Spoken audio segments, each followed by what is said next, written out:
Bonjour Camille, bonjour Lana, bravo pour votre stage à Ecomex et votre travail sur la facture électronique.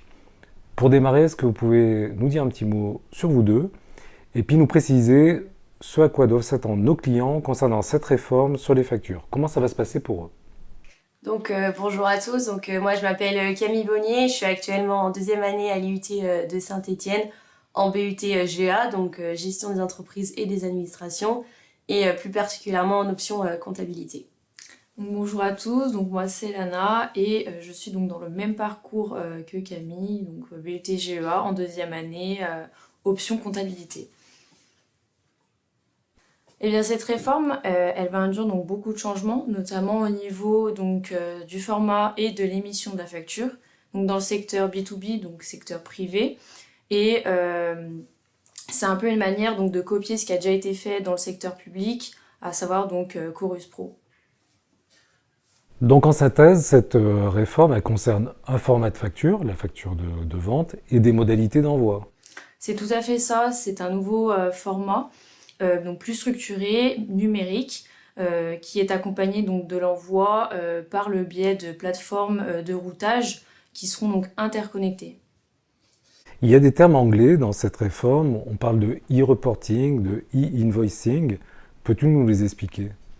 Eh bien, ces deux termes anglais sont utilisés par l'administration fiscale.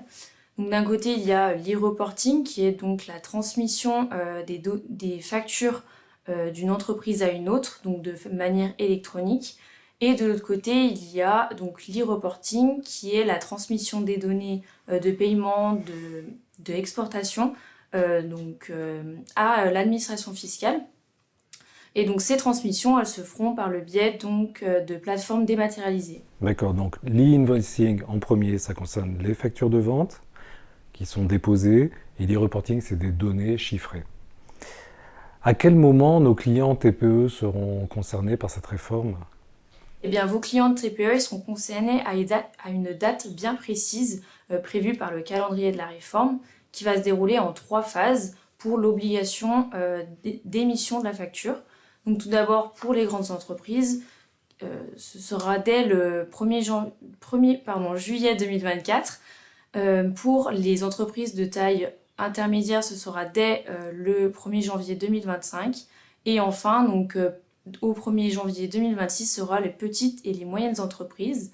En ce qui concerne l'obligation de réception de la facture, toutes les entreprises de toutes tailles différentes auront pour obligation dès le 1er juillet 2024 de pouvoir réceptionner en fait les factures sous format numérique. Donc les clients TPE, pour revenir à eux, ils seront concernés dès le 1er juillet 2024 pour l'obligation de réception de la facture et dès le 1er janvier 2026 pour l'envoi numérique des factures. Merci. Et Camille, quel est le périmètre de cette réforme? Cette réforme, elle va concerner essentiellement les factures de vente, que ce soit de vente de biens ou de prestations de services pour les entreprises qui opèrent dans le B2B, donc dans le secteur privé, et qui sont assujetties à la TVA. Et à contrario, qui n'est pas concerné par la réforme? Alors, il existe 2 types d'échanges qui ne vont pas être concernés par l'obligation d'émission de factures électroniques.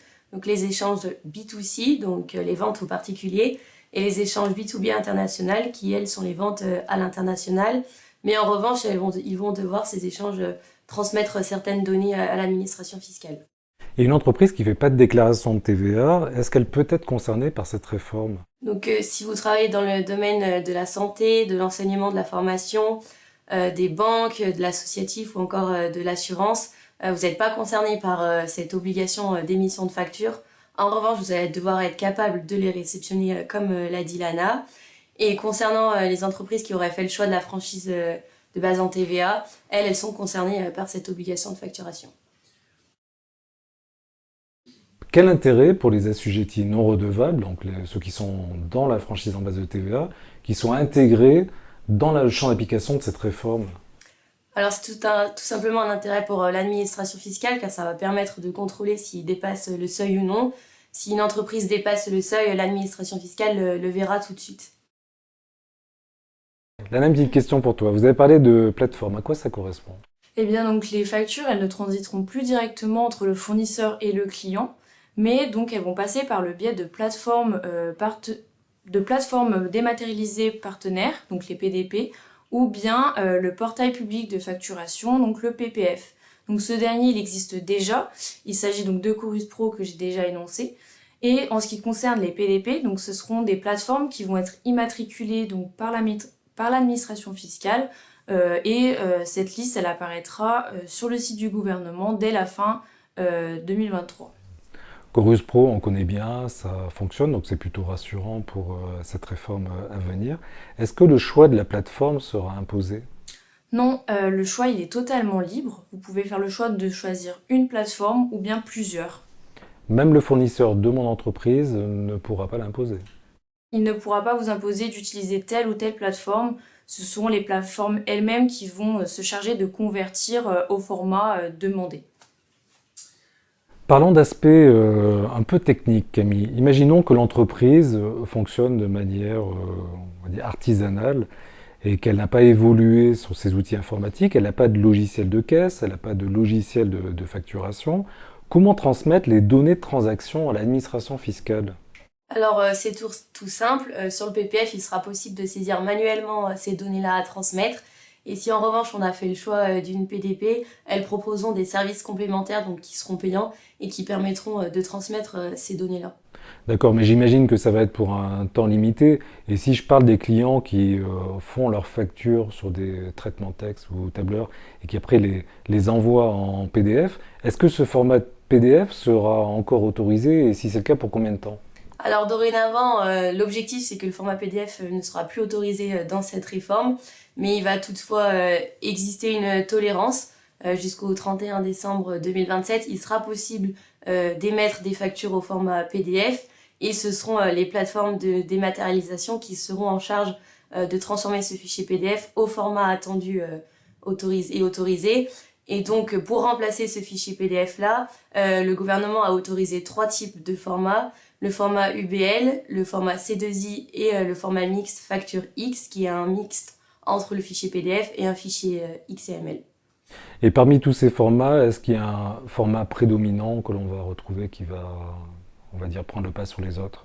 Alors on pense que ça va être le format Facture X qui va être le plus développé parce que ça va être le plus simple à mettre en place et le moins dur à changer, dans le sens où vu que c'est un fichier PDF, les entrepreneurs auront une vraie facture visuelle et il pourra être lu grâce au fichier XML par les machines.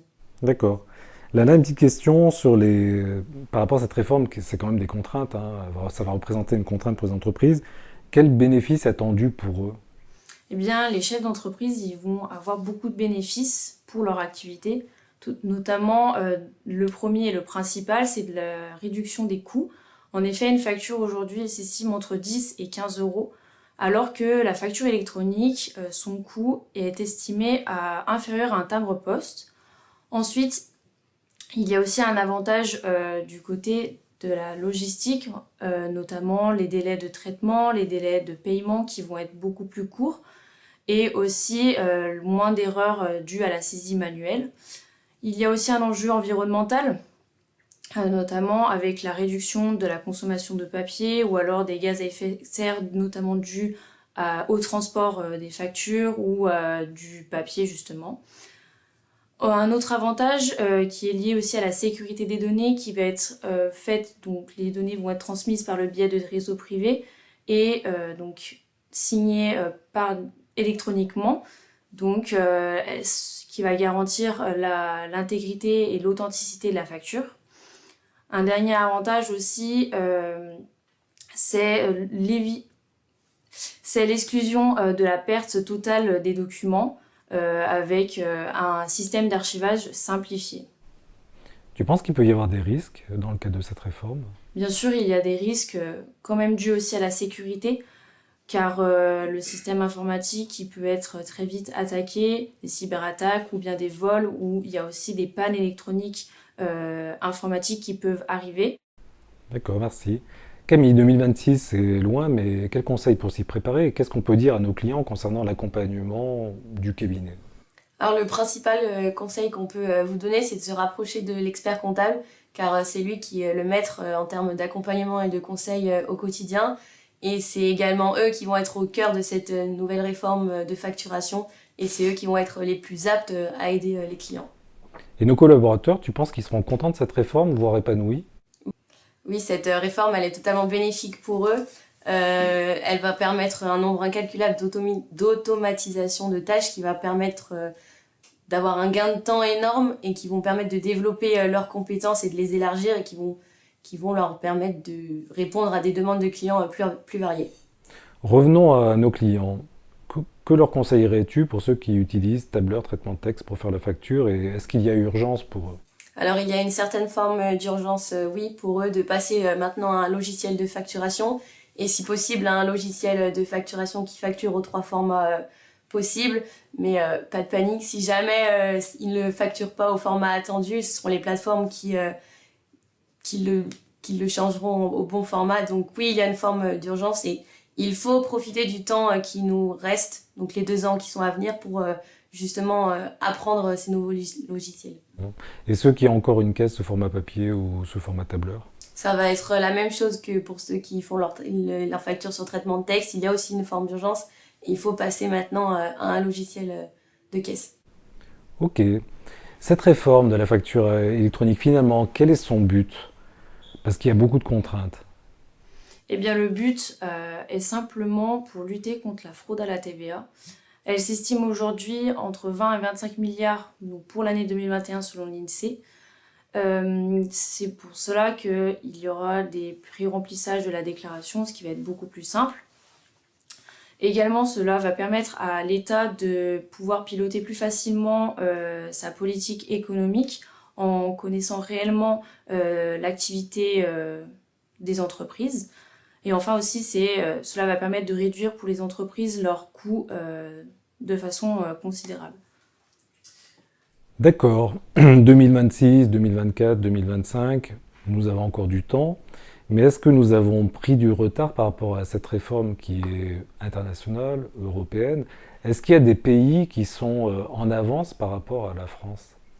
Eh bien oui, on a pris quand même du retard parce qu'elle va arriver, se finaliser en France en 2026, alors que par exemple en Italie, dès 2019, la facturation électronique, elle s'est mise en place et même d'autres pays dans le monde l'ont déjà adopté. Ok, bah un grand merci à toutes les deux, c'est éclairant. En tout cas, je pense que nos clients vont y retrouver de la valeur et plus de compréhension et de clarté dans ce dispositif qui va arriver et qui va forcément les impacter. Un grand merci pour le travail que vous avez réalisé, pour votre présence dans le cadre de votre stage et puis je vous dis bonne route pour la suite. Merci. Merci.